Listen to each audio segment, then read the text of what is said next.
zakleszczają się drzwi od kabiny załogi. My przepadamy, nosi nas góra-dół jakimiś kamieniami w ten samolot, a z głośników śpiewa fok. Ta ostatnia niedziela, wkrótce się rozstaniemy na wieczny czas.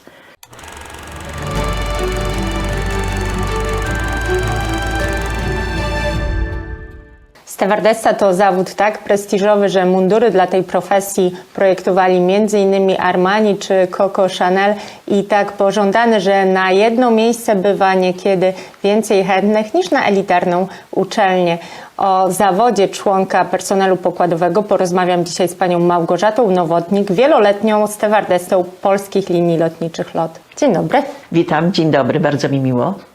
Pani Małgorzato, proszę powiedzieć, jak została pani stewardessą w Polskich Liniach Lotniczych LOT? Może jest to nietypowa historia, bo jako młoda dziewczyna, studentka Wyższej Szkoły Ekonomicznej w Poznaniu, nie myślałam nigdy o lataniu. Ale aby pomóc finansowo rodzinie, zrezygnowałam ze studiów stacjonarnych, przechodząc na zaoczne i starałam się znaleźć jakąkolwiek pracę. A że było możliwe zatrudnienie się na lotnisku, z otwartym sercem i radością przystąpiłam do tej pracy.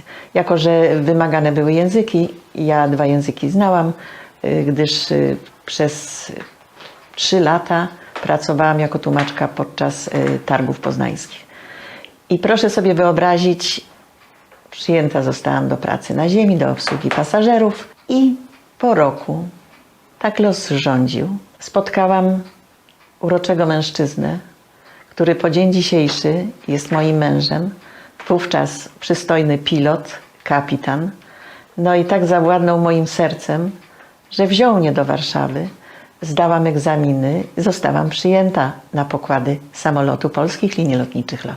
Dzięki temu mogliście być państwo jeszcze bliżej siebie. Tak, mogliśmy być bliżej siebie, lataliśmy wielokrotnie razem i to było chyba najpiękniejsze i najprzyjemniejsze. Jednak w momencie, kiedy urodził się syn, kiedy ja wróciłam na pokłady, kiedy urodził się syn, podjęliśmy decyzję, że nie będziemy razem latać.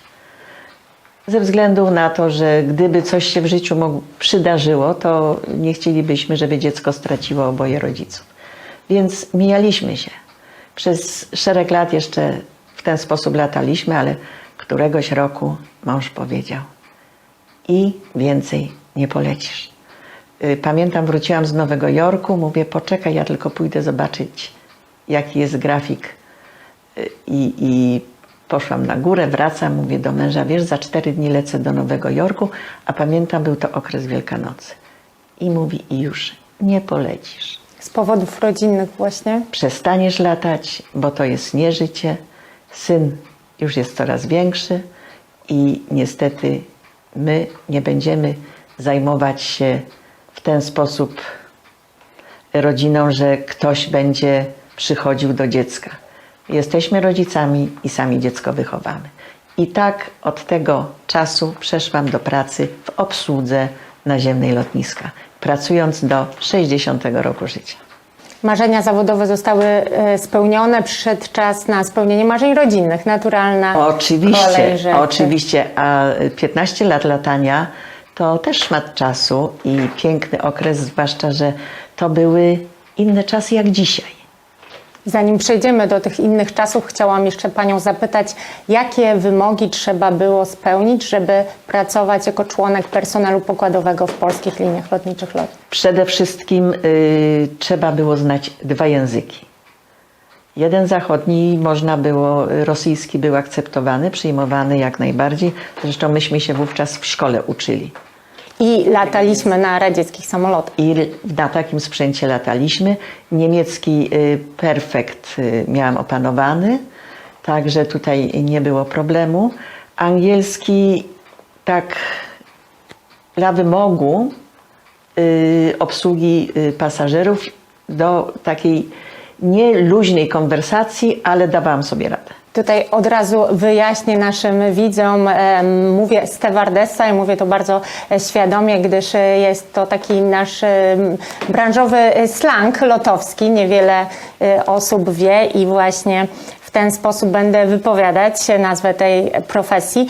Jak wyglądało szkolenie na stewardessę? Czy może trzeba było odegrać jakieś scenki? Czy pamięta Pani jakieś nietypowe polecenie? Może ja jeszcze wrócę do poprzedniego pytania. Oczywiście wymagana była aparycja. Stewardessa musiała być dziewczyną miłej, przyjemnej urody. Były rozmowy, więc też zachowanie, sposób wysławiania się, to było też bardzo istotne. Scenki to podczas kursu. To tak, to obsługa na pokładzie, jak u sztućce, jak wszystko podawać. To jak najbardziej były scenki. Ale tak, kurs był od 2 tygodni do miesiąca, tak jak pamiętam. Były krótsze, szybsze i dłuższe. Stewardesy to była w ogóle personel latający i pokładowy, to tak jak jedna rodzina. I to był fantastyczny okres, bo rzeczywiście spotykaliśmy się, rozmawialiśmy, bawiliśmy, było miło, sympatycznie. Na pobytach to ja wiem, że na przykład mąż bardzo często organizował, jak były dłuższe pobyty, wycieczki, żeby jak najwięcej zwiedzić. I to było piękne.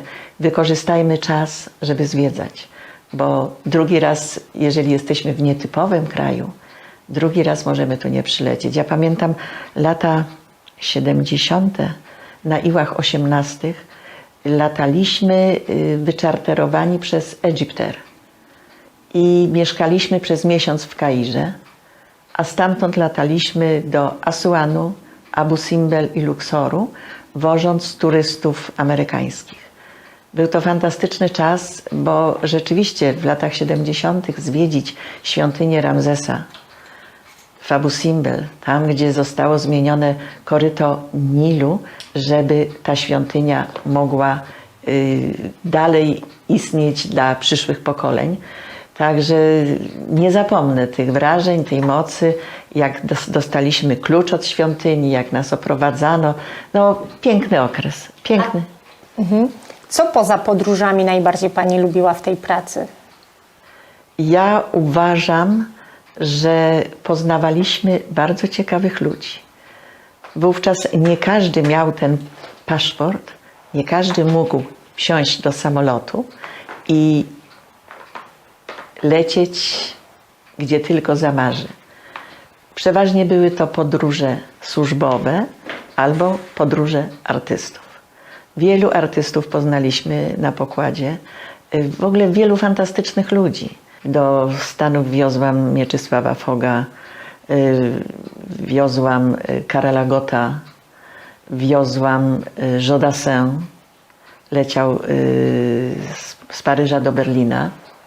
Od kiedyś był tak zwany tramwaj, latało się kilka lądowań po drodze na Iłach 18. Międzylądowania na zatankowanie samolotu. Nie, to był Londyn, Warszawa, Berlin, Amsterdam, Londyn, albo też taka trasa przez Paryż i z powrotem to samo. Także co chwilę się lądowało. Czy są jakieś zasady, jakieś złote środki na tak zwanych trudnych pasażerów? Zawsze należy zachować spokój. Bez względu na wszystko uśmiechnąć się i starać się zrozumieć tego pasażera, że on może być zestresowany, bo nie za bardzo lubi latać, więc może być trochę agresywny. Chyba że jest po alkoholu, to już wtedy nie my rozmawiamy, tylko kto inny starał się tutaj zareagować. W każdym razie normalnego pasażera zestresowanego zawsze potrafimy sympatycznie obsłużyć, uśmiechnąć się i on będzie zupełnie inny. Lotnicza historia, która zapadła Pani w pamięć? Lotniczych historii mam sporo fajnych.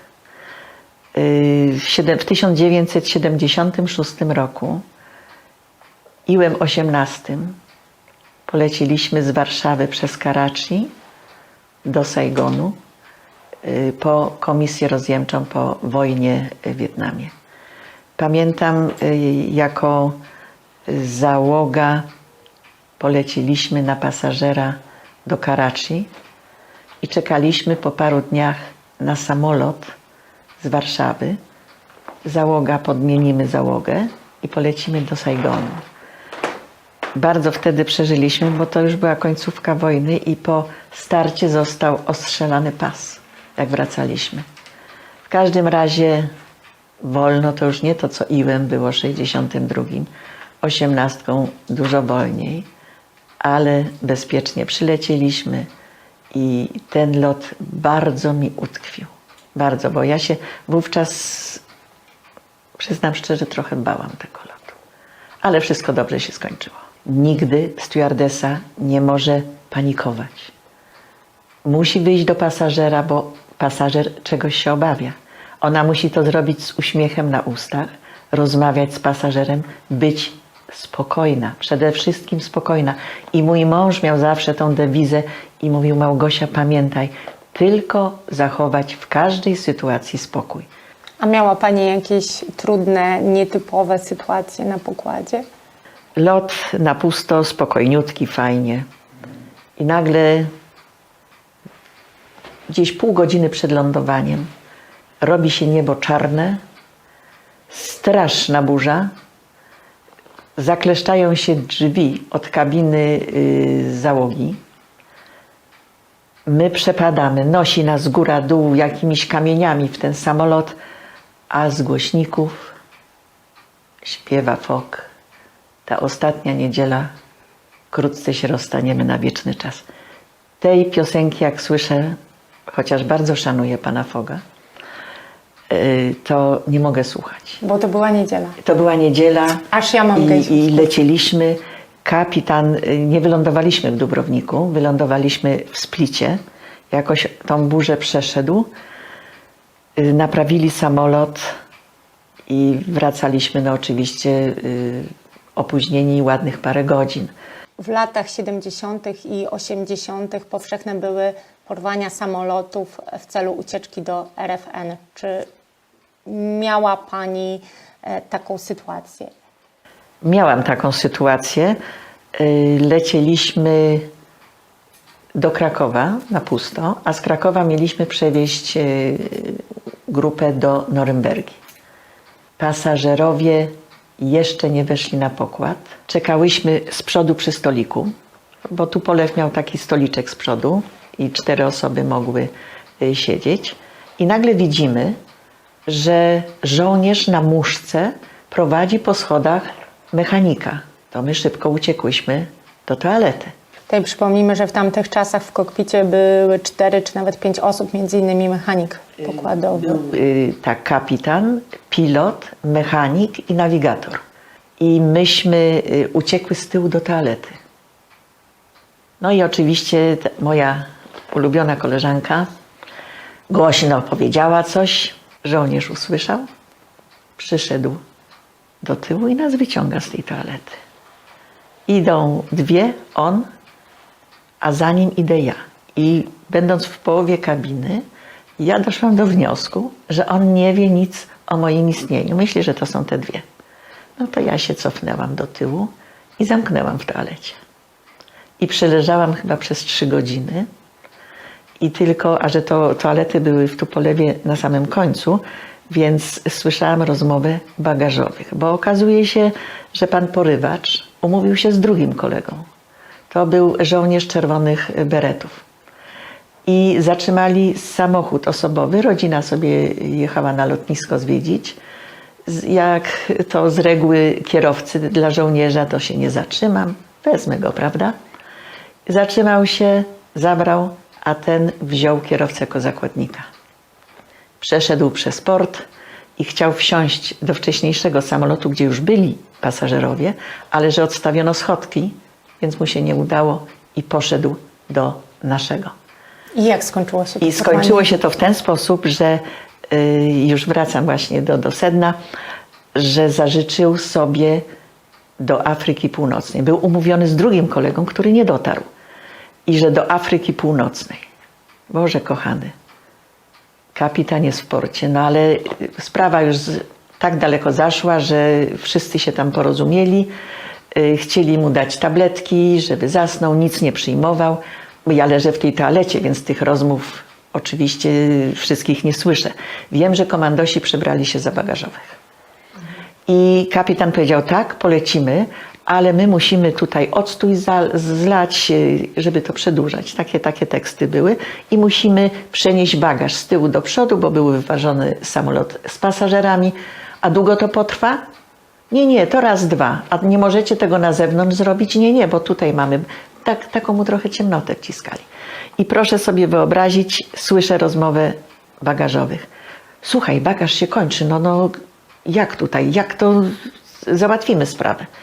No i przechodzą, zawsze na trawersie żołnierze się mijali, przechodzą i ten się pyta, panowie, tam dużo jeszcze tego bagażu. No pan zobaczy, że już kończymy. I w momencie, jak ten żołnierz się odwrócił, oni go obezwładnili, bo byli na jego trawersie i wówczas kapitan przyszedł, mówi, Małgosia, żyjemy. I ja wiem, że jak z tej toalety wyszłam, to na tylne siedzenia poleciałam, zesłabłam po prostu, bo to cały czas stres. Latała Pani w latach 70. i 80. Co wówczas z zagranicy można było sobie przywieźć, co można było kupić, co było niedostępne w Polsce? Praktycznie można było wszystko kupić, tylko trzeba było mieć pieniądze. Ponieważ ja za radą męża stwierdziłam, że będziemy oszczędzać, żeby dach nad głową sobie stworzyć i miejsce na lata, kiedy już latać nie będziemy. Starałam się nie wydawać pieniążków. Starałam się je zbierać, ale to, co potrzebowałam, czy potrzebowaliśmy, to kupowałam. Na przykład wówczas z Frankfurtu przywoziło się rajstopy. No bo wiadomo, to dla kobiety, dla stewardesy zwłaszcza, to się bardzo szybko niszczyło. Pamiętam, jak się syn urodził, to piękne rzeczy dla dzieci z Bangkoku. Bardzo tanie, a przeurocze. Starałam się naprawdę nie szaleć, bo mówię, dzisiaj ciuch kupię, a za chwilę nie będzie mi się podobał. Mam parę sukienek jeszcze z czasów latania, które sobie kupiłam, owszem, ale w sumie wówczas można było wszystko kupić, wszystko przywieźć. Jakie były wtedy relacje w załodze, w załogach kokpitowych, w załogach pokładowych i pomiędzy nimi? To była jedna rodzina. Atmosfera z reguły była fantastyczna. Po dzień dzisiejszy, wprawdzie od kilkunastu lat, bo wielu już z nich nie ma, po dzień dzisiejszy spotykamy się na spotkaniach seniorów lotnictwa i właśnie dużo byłych pilotów, mniej stewardess z dawnych czasów jest na tych spotkaniach. I myślę, że właśnie ta rodzinna atmosfera sprawiała, że te loty były bardzo przyjemne. One były takie, starałyśmy się w załodze pilotom zawsze fajny posiłek. W 18 jak były, można było podgrzać, to robiliśmy im kanapeczki, grzaneczki. No naprawdę uważam, że to były takie fajne czasy, takie miłe. Atmosfera przede wszystkim była nie zimna. Jakie cechy powinna mieć stewardessa? Przede wszystkim powinna być opanowana, zawsze stonowana, uśmiechnięta i grzeczna.